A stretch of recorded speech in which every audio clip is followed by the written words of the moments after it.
मित्रों, जैसा कि हम सभी जानते हैं कि हिंदू धर्म में इंद्रदेव को देवताओं का राजा माना जाता है और यही वजह है कि इंद्रदेव को देवराज भी कहा जाता है।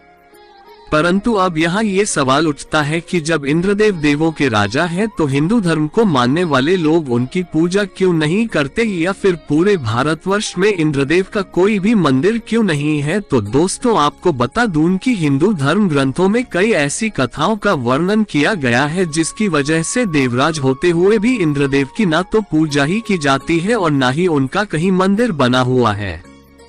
तो आइए मिलकर जानते हैं इंद्रदेव से जुड़ी इन पौराणिक कथाओं के बारे में। दोस्तों, इंद्रदेव की पूजा क्यों नहीं की जाती, इस बारे में बताने से पहले मैं आपको बता दूं कि इंद्रदेव कौन है।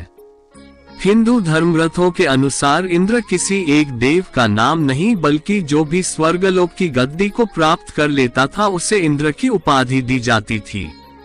ऐसा माना जाता है कि अब तक कुल 14 इंद्र हो चुके हैं, जिनका नाम इस प्रकार है: यजन, विपचित, शिबी, विधु, मनोज, पुरंदर, बाली, अद्भुत, शांति, विष, ऋतुधाम, देवास्पति और सुचि।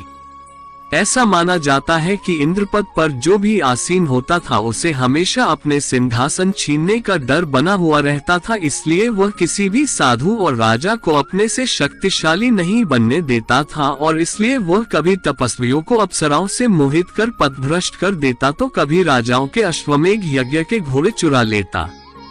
ऐसी ही एक कथा का वर्णन विष्णु पुराण में मिलता, जिसके बारे में ये माना जाता है कि इसी घटना के बाद इंसानों ने पृथ्वी लोक पर इंद्रदेव का पूजा करना बंद कर दिया। कथा के अनुसार पौराणिक समय में धरती लोक पर एक गौतम ऋषि हुआ करते थे। वह बड़े ही ज्ञानी और योगी पुरुष थे। वो एक जंगल में अपनी पत्नी के साथ कुटिया बना कर रहा करते थे। उनकी पत्नी का नाम अहिल्या था। अहिल्या अत्यंत ही सुंदर होने के साथ साथ एक पतिव्रता स्त्री थी। जो भी अहिल्या को देखता वो उनकी सुंदरता पर मोहित हो जाता था। एक दिन की बात है, अहिल्या कुटिया में अपने पति गौतम ऋषि की सेवा कर रही थी। उसी समय इंद्रदेव वहां से गुजरे और वो अहिल्या की सुंदरता को देखकर उन पर मोहित हो गए। हालांकि उस समय तो इंद्रदेव धरती लोक से स्वर्ग वापस लौट आए, लेकिन इंद्र का मन अहिल्या पर ही लटका रहा। वो सोचने लगे कि ऐसा किया जाए जिससे ये रूपवती स्त्री उन पर आसानी से अपना सर्वस्व न्योछावर कर दे। फिर उन्होंने इसके के लिए छल का सहारा लेने की योजना बनाई। और जब उन्हें ज्ञात हुआ कि गौतम ऋषि प्रत्येक दिन सुबह के समय ध्यान के लिए अपनी कुटिया से बाहर जाते हैं, तो इंद्रदेव ने एक दिन ऋषि गौतम के कुटिया से चले जाने के बाद उनका रूप धारण कर अहिल्या के पास पहुँचे। ये देखकर पहले तो अहिल्या ने मन ही मन सोचा कि आज इतनी जल्दी मेरे स्वामी कैसे आ गए, परंतु उन्होंने ऋषि गौतम रूपी इंद्र से कोई भी प्रश्न नहीं किया और उनकी सेवा में जुट गई। उधर कुछ समय बाद जब वास्तविक गौतम ऋषि कुटिया वापस आए, तो उन्होंने अहिल्या को किसी बहरूपिये के साथ देखा, और फिर उन्हें ये समझते देर नहीं लगी कि ये बहुरूपिया और कोई नहीं स्वर्ग के राजा इंद्र हैं। ये देखते ही वो क्रोधित हो गए। क्रोध के आवेश में आकर ऋषि ने देवराज इंद्र को श्राप दिया कि जिस स्त्री की योनि के लिए वो इतना आसक्त रहता है, वैसी ही 1000 योनियां तुम्हारे शरीर पर निकल जाएं और देवताओं के राजा होने के बाद भी तुम्हारी पूजा अन्य देवताओं की तुलना न के बराबर हो। और अपनी पत्नी अहिल्या को पत्थर बन जाने का श्राप दे दिया।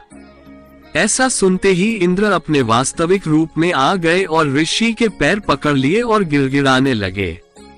ये देख गौतम ऋषि को उस पर दया आ गई और उन्होंने इंद्र के शरीर पर उभर आई योनियों को आंखों में परिवर्तित कर दिया। जबकि देवी अहिल्या द्वारा बार बार क्षमा याचना करने और यह कहने पर कि इसमें मेरा कोई दोष नहीं है, पर गौतम ऋषि ने कहा कि तुम शिला बनकर यहाँ निवास करोगी। त्रेतायुग में जब भगवान विष्णु राम के रूप में अवतार लेंगे, तब उनके चरण के स्पर्श मात्र से तुम्हारा उद्धार होगा। और ऐसा माना जाता है कि तभी से इंसानों ने इंद्रदेव की पूजा करना छोड़ दिया। जबकि दूसरी कथा के अनुसार भगवान कृष्ण के अवतार लेने से पहले ब्रज में इंद्रोत्सव बड़े ही धूमधाम से मनाया जाता था। परंतु जब श्री कृष्ण बड़े हुए तो उन्होंने देखा कि ब्रजवासी बड़े ही धूमधाम से इंद्र की पूजा कर रहे हैं, तब उन्होंने ब्रिजवासी से कहा कि तुम लोगों को किसी ऐसे व्यक्ति की पूजा नहीं करनी चाहिए जो न ईश्वर हो और न ईश्वर तुल्य हो। इसके बदले तुम लोग गाय की पूजा क्यों नहीं करते, जिससे हम सभी का जीवन चलता है। इसके अलावा श्री कृष्ण ने ब्रिजवासियों को गोवर्धन पर्वत की पूजा करने के लिए कहा। ये सुनकर पहले तो ब्रिजवासियों ने कहा कि अगर हमने देवराज इंद्र का पूजा करना छोड़ दिया तो वे क्रोधित हो जाएंगे और फिर हमारे यहाँ वर्षा भी नहीं होगी। ऐसे में हम अपने गायों को चारा कैसे खिला पाएंगे। तब श्री कृष्ण ने कहा, इसलिए हम किसी ऐसे देवता की पूजा क्यों करें जो हमें भय दिखाता है। मुझे किसी देवता का डर नहीं है। अगर हमें चढ़ावे और पूजा का आयोजन करना ही है तो अब हम गोपोत्सव मनाएंगे, इंद्रोत्सव नहीं। उसके बाद सभी लोग श्री कृष्ण की बातों से सहमत हो गए और उन्होंने निश्चय किया कि आज से वे सभी इंद्र की जगह गाय और गोवर्धन पर्वत की ही पूजा करेंगे। उधर जब इंद्र को इस बारे में पता चला तो उन्होंने प्रलयकालीन बादलों को आदेश दिया कि ऐसी वर्षा करो कि ब्रजवासी डूब जाएं और मुझसे क्षमा मांगने पर विवश हो जाएं।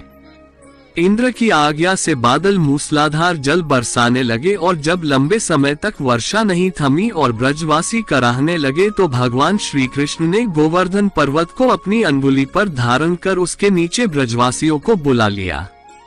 गोवर्धन पर्वत के नीचे आने पर ब्रजवासियों पर वर्षा और गर्जन का कोई असर नहीं हो रहा था। इससे इंद्र का अभिमान चूर हो गया। बाद में श्री कृष्ण का इंद्र से युद्ध भी हुआ और इंद्र हार गए। इसके बाद से ही इंद्रोत्सव की जगह गोवर्धन पर्व मनाया जाने लगा।